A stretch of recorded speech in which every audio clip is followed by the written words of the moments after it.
Welcome back to my YouTube channel AI Stories by Anjali. In today's video, we are going to see the continuation of the scenario-based questions that we have been discussing from the past 2 weeks. So today I will be discussing 2 questions and I will be giving 1 week of time for you to write your opinion. So this is very helpful for the people who want to crack the generative AI positions in the real world companies. And this is very basic stuff that you should be learning thoroughly whenever you want to land or prepare for the interviews for the positions which are related to generative AI. So let us dive deep into the video. Before going to that, I would like to thank to all my subscribers who have subscribed to my YouTube channel and also who have been supporting and encouraging me. And also requesting to the new watchers to please like, share and subscribe to my YouTube channel AI Stories by Anjali. Please tap the bell icon for the latest notifications. So let us dive deep into the video. So our third question is based on fine-tune BERT for sentence sentiment in the finance domain. So this model, like this question, is based on BERT model. So you have know the BERT model in our previous videos. I have explained you clearly. Bidirectional encoded representation of transformers. So that is the full form of the BERT. So BERT is one model which, like one LLM model, which is helpful for doing the task. So we have discussed the GPT as well as the BERT model, right? So what is the question? So fine-tuned BERT models are used for various natural language processing tasks, including sentence classification, where the goal is to predict a label for a given sentence. In this case, the fine-tuned BERT model is used for sentiment analysis. So you are doing the sentiment analysis with the help of a BERT model. So what are the possible metrics that are used to evaluate this model? So let us understand what is sentiment analysis. So sentiment analysis means you have to identify what type of sentiment that particular sentence represent. So sentiment means it can be any type, like positive, negative and neutral.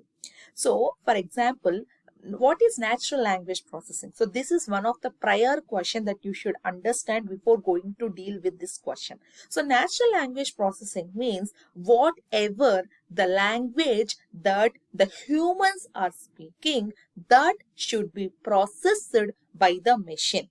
So whatever the language, whether it is English, whether it is Telugu, whether it is Hindi, whether it is Spanish, whether it is German, whether it is any other language which is spoken by all the humans in this world. So natural language processing should be understood by the machine, and then it should be able to generate the response that how a human is generating, how human is speaking. So this is what a natural language processing means in general. So for the natural language processing, the basic thing that you should do is sentiment analysis. Because, for example, I have said a statement like, what is your name?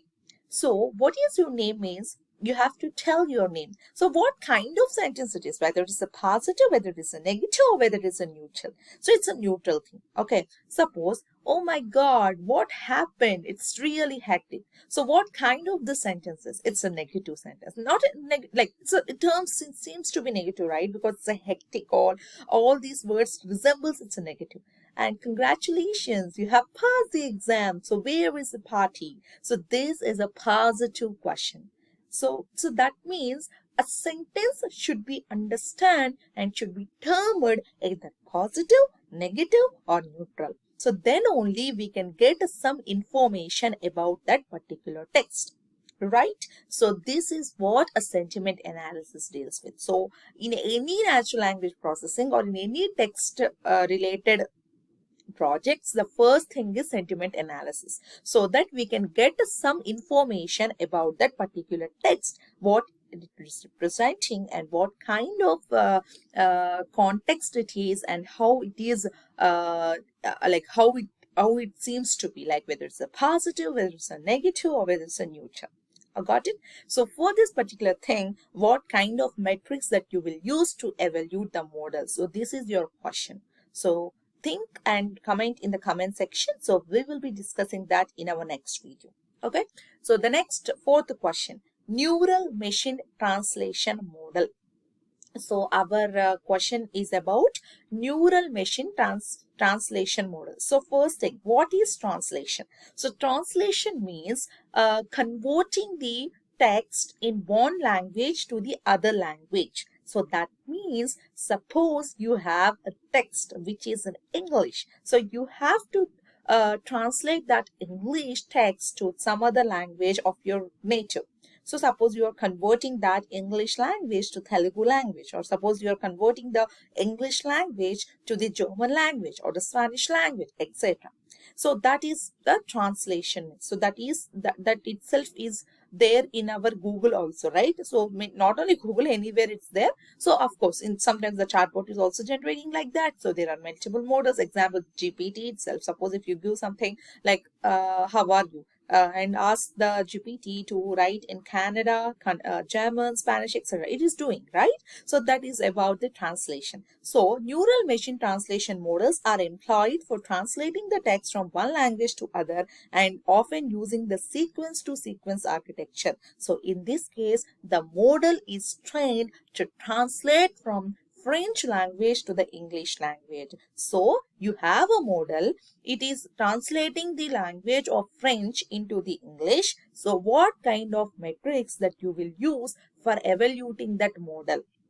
So this is your question. Okay, I usually my limit is like 2 questions per video, but I think the video seems very short of 6 minutes, like 7 minutes. So I will be continuing with the next question so that we can start the fresh exercise 2 in our next the upcoming week. Okay, so the last question of this video, the summary model with GPT and OpenAI API. So you have a GPT model like which is doing the summarization with the help of OpenAI API for generating the abridged versions of longer text inputs, providing the concise summarize of your input text. So for example, the best example is you're using GPT. Suppose you have give some 2-3 paras strand of text and you ask the GPT to tell you the meaning of that particular 3 paras. So it will generate the concise representation of that particular 3 different paras.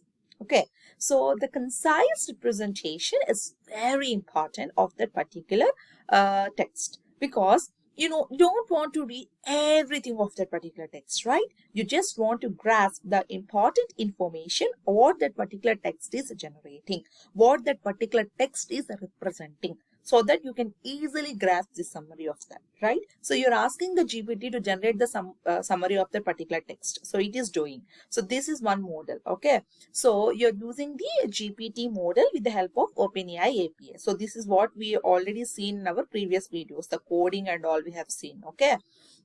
So what kind of model, what kind of metrics are used to evaluate this particular model? So this is your question. Okay. So just think about these 3 questions and please comment in the comment section. I have been telling you a lot many times to please comment your opinions, to please discuss the answers in the comment section, because the comment section is intended for that. So people are watching my videos but they are not commenting.